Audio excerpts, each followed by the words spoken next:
Sanibonani you guys, sanibonani, welcome back to Umkosi Nophilile. Ngiyabonga kakhulu you guys for coming. Thank you so much for tuning in.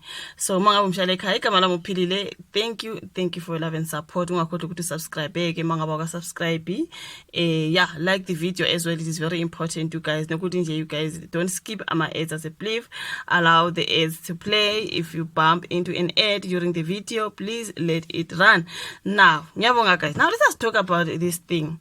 Udaba Luka Zahara nomndeni wakhe you guys, and masikhuluma ngomndeni wakhe sikhuluma abanye abantu abadala esingakazi sibabone on social media net drama.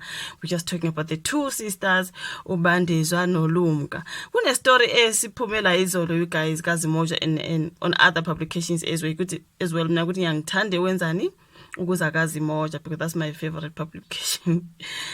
Udaba lo guys, like recently bekuloku khulunywa ngodaba lokuthi kuthiwa sokumele baphume lapha endlini kaZahara. I've done videos. If awukabukela ama video kaZahara khona la on the platform, just go back uzowathola.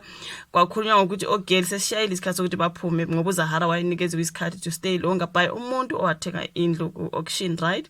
Wathenga leyo ndlu, it doesn't belong to Zahara anymore, and ugirl but was allowed to can still live in, and maybe in case when I buy back the house, not know that was still alive or that was after, but I think she was still alive.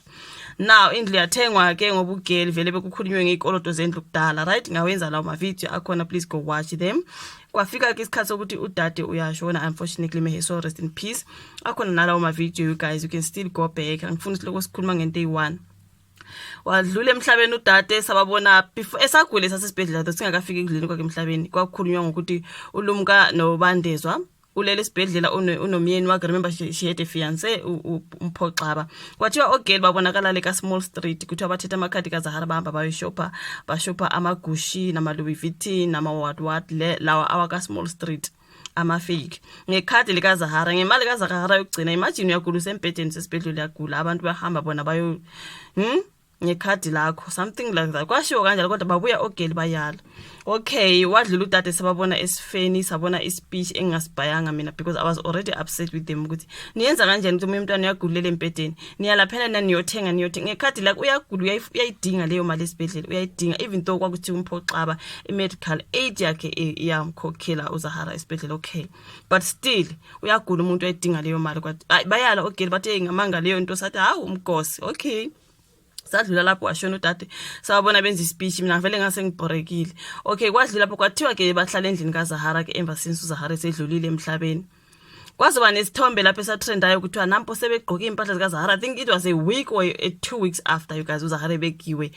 Abantu bathi how senibhise negqoka nempahla zakhe kuthiwa hlalane ngasendlini, nihlele endlini. Yebo, is family house. Kodwa manje umuntu ayikho yini indlela okumele kwenziwe ngayo when it comes into zakhe impahla zakhe, nilinda abadala benze into right. Sanibhizi nina nilinganisa impahla and stuff. Abantu bathini yo hayi ikanagqoke impahla zikadadewabo, nicabanga ukuthi uZahara usazovuka azogqoka lezo impahla ba right bagqoke phela ngezika Zahara, so akasekho emhlabeni, so inkinga yini? You know the way abantu abazokuattack ngakhona when you talk about something guys. Ama videos siyawenza but suke singadlali, usuke kuyistory sizibona, right? Thina sasimangele ukuthi usho ukuthi nje amavikinyana amabili amathathu umuntu edlulile sokumele wenze noma ikanjani ngento zakhe. Akunandlela yini okumele kwenziwe ngayo ukuthi abadala thina siyazi kunamasiko kuyathiwa kuyobiza umndeni lapho kuhlale phansi, kunesiko lokuhlambulula, kunayo yonke lento emeli yenziwe. Guys, singabantu abamnyama okusala ukuthi ubuya kwipi country lento lesiyazi ukuthi yenziwa vele ngabantu abamnyama abaningi. I1 umuntu umeshonile into zakhe ziyahlonishwa until kuyenziwa the particular umsebenzi, right? Bese kuba nalento ukuthi okay mina impahla zakhe ziyasherishwa manje kuthiwe wena dad uthatha lokho wena uthatha lokho, kwenziwa abantu abadala. But mina to come to my surprise zonke lezi zinto zeziwulumka noBandezwa when it comes into zikaZahara njani. Umama kaZahara ke Eastern Cape, did she give them go ahead ukuthi hlalani lapha endlini yenzani lokho enikwenzayo, dayisani lokho, ithini ngalokho? Did umama give them those instructions noma benza bakuthandayo? Because by the looks of things mntakabawo benza into abayithandayo. Okay, bathi mabegqokile sakhuluma kodwa sikhulumelane, it's not like uZahara ngazi azogqoka lezo mpahla sayangeka sathi okay. abantu on the comment section, they will come for you. Lesi sikhathi umuntu uyakhomenta kuphela naye akazi uyakhomenta nje.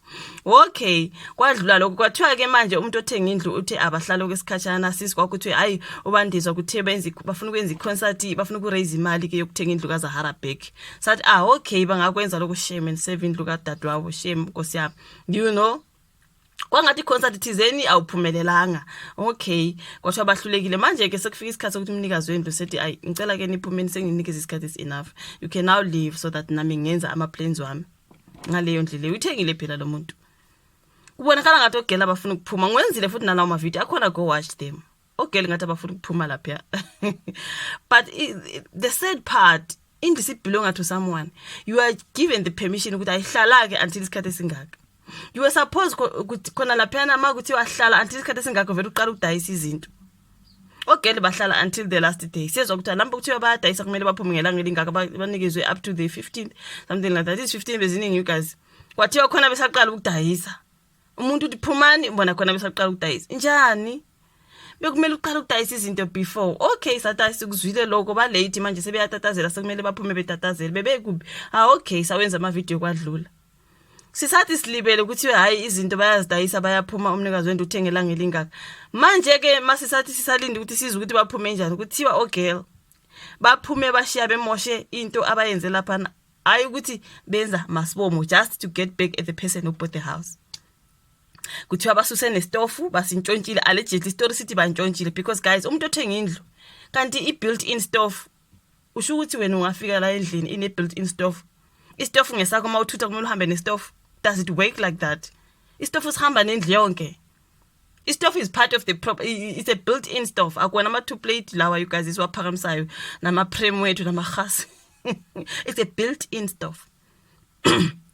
Okay, nansi isithombe bagubhile okay basusa istofu ngale kunesithombe se-bathroom kuthiwa ke buka i-bathroom ukuthi bashiye kunjani, kuthiwa bashiye bevandalize indlu okay benza amasibom just to get back at the person othenge indlu kaZahara. Kanti indlu ngekaZahara noma seyathengwa ninikezwe isikhathi ukuthi hlala la until isikhathi singaka ke noma ngiyithengile usuzothi ngeleso sikhathi ke uyaphuma bese ngiyangena ke. Isibelonga to someone. Was there the need ukuthi ogeli benzele into abayenzile? Guys, did you hear the story? Kuthiwa bashiye bemoshe. Kuthiwa in fact bebefuna ukumosha namakhabeti, kuthiwa they wanted to break the carpets. Then umuntu oduze nabo wathi no, you can't do that. Ikelani lento eniyenzayo.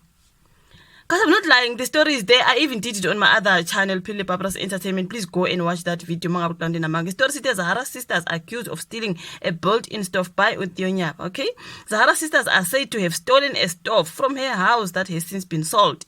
Following their eviction from their late sister Bulelwa Zahara Mkutukana's house this past weekend, it has been revealed that her sisters allegedly stole a built-in stove. Sources allege that one of the sisters, Ubandezwa, is the ringleader who is instructed the removal of the stove.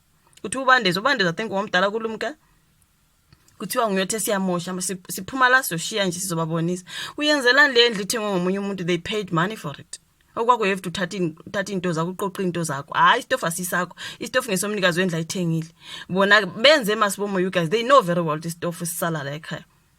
Kuthiwa bathi befuna ukusidayisa bathola imali okwabo bafuna imali.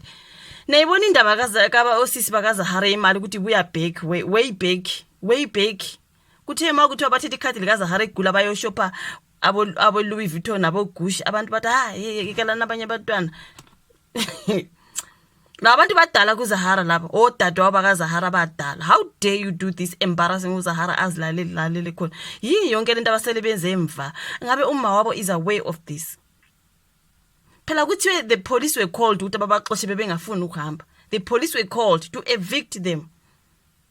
Really, you know you have to go. So what is the drama all about? Eating hambe, you guys, good talk. Now the source close to the situation revealed that the sisters, including Olumka, who had to be evicted from the house after refusing to move out, wanted to spite the owners by leaving the property in disarray, intending to frustrate the new occupants. They even attempted to break the carpets, but were stopped by someone close to them. Last week, the sisters were selling Zahara's belongings, including furniture, memorabilia. The same Mbandezwa was allegedly contacting Zahara's acquaintances, soliciting the money for her children's school fees. Into Zahara lezo zidayisa, where is the money? Mawe nozo busy kubantu ade beduze no Zahara bacela imali. phela bahleli free lapha you guys kuthiwe ehlalani babhizi ngapha bafuna imali ebantwini abaduze noZahara. Niyayibona indaba yakasisi bakaZahara yemali. Let us go back to Zahara getting sick and the card was used. Kwathiwa thina abomgosi sinamanga. Guys, istory sizicabangela istory sizithatha la kuma publications. Angala ukuthi kungenzeka istory kube kungasiqiniso. That's why sometimes we say allegedly, right? But istory sabe sibhaliwe. Awuyicabangeli nje ngihlale nje ngithatha into zami ngishuthe nje ngishuthe into engizicabangela yona. I go to a certain publication ngibone ukuthi on social media kuthiwa kwenzekeni and I do a particular story. I won't just think for myself. Okay, they are just bad news. Let us just be straight. They are bad news for me nje aba investigator because I'm like no. Ikhonto shamanzi ikhonto engera. Nayibona indaba yabo sisi bakaZahara imali and ukuthi udade wayishilo uZahara we esaphila what when it comes to my sisters they love money. Can you see? Ukuthi mhlambe le ndaba yokuthi bashophe ngekhadi likaZahara lesibhedlela was true. It might have been true. Kodwa hayi babe nama social ababalwelayo here on social media when we talk. Kodwa nina manga nifuna ukuzigqoka nina bayeke nibagqoka into ezikaZahara ezakasisi wabo bengenza noma yini akasekho phela. That's what you guys were saying. Even on my comment section there was that. Now, the new owners are also contemplating now opening a case against them. Another source close to the situation mentioned that the sisters left Zahara's home in an undignified manner, leaving the house in a mess with dirty towels and underwear in the bathroom. According to the sources, the sisters, who have since left for Eastern Cape, left most of the unsold furniture with a relative who lives in Roodepoort. We asked them why are they not taking some of the things to their mother. Instead, they say they wanted money. Can you tell you guys, I won't read everything because my video is already long. So can you see you guys, the stories kabandizwa noLumka? For me, they didn't care about uZahara. Since Egula, they didn't, all they wanted is impilo kaZahara ayiphila yobu celebrity nemali. It looks like, I'm sorry, but it does look like. Impilo ephila ngudade wabona bese Eastern Cape le behlala udade wabe celebrity la eGoli ephila kahle nendlenhle emfesi. They wanted that. It's so obvious. Ukushona kwake bavele bamuva in bayohlala lapho bebehlala fancy obviously endlini kaZahara. Ever since she passed, bebegqoka noma yiphi yini engakaZahara. Kwathiwa thina bomgosi sikhuluma kakhulu. Now uyabona abafuna ukuhamba lapha. It shows ukuthi that's what they wanted. That's what they wanted. Abafuna ukuhamba. They don't believe ukuthi umuntu uyithengile. I think they believe ukuthi kumele ahlale nabo. I think they believe ukuthi the person who bought the house kumele ahlale nabo ngoba indlu kaZahara. Unfortunately, it doesn't belong to Zahara anymore. All you have to do is move out. Why are you vandalizing the house? Why you need break ama furniture? Nisithathelani stuff. It's like it's part of the house. Bakubhi stuff ukuthi bebedayisa befuna imali. Can you see indaba yemali yakaLumka noNobandezwa? Angithi nizoza comment section nizothi hayi nina manga kusasa kuvela olunye udaba futhi ngoLumka noBandezwa ngithi. You guys, I mean, I shame. I'm so embarrassed on their behalf. Like, I'm so embarrassed. Like, you. Imagine such kind of family members.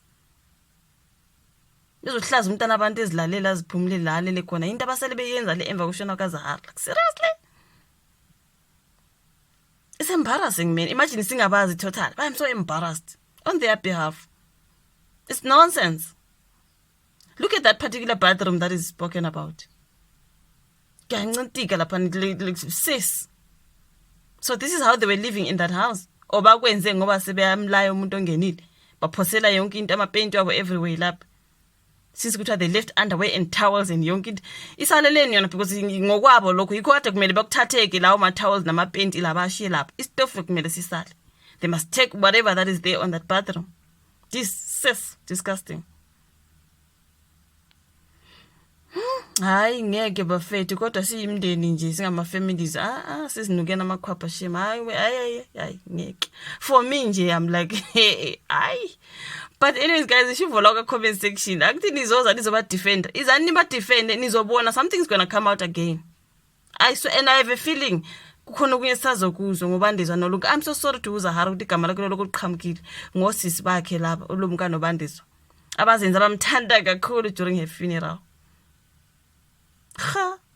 If there's any conversation, like the video, subscribe, share, you guys. Sizobonana njalo kwi video elandelayo. Bye.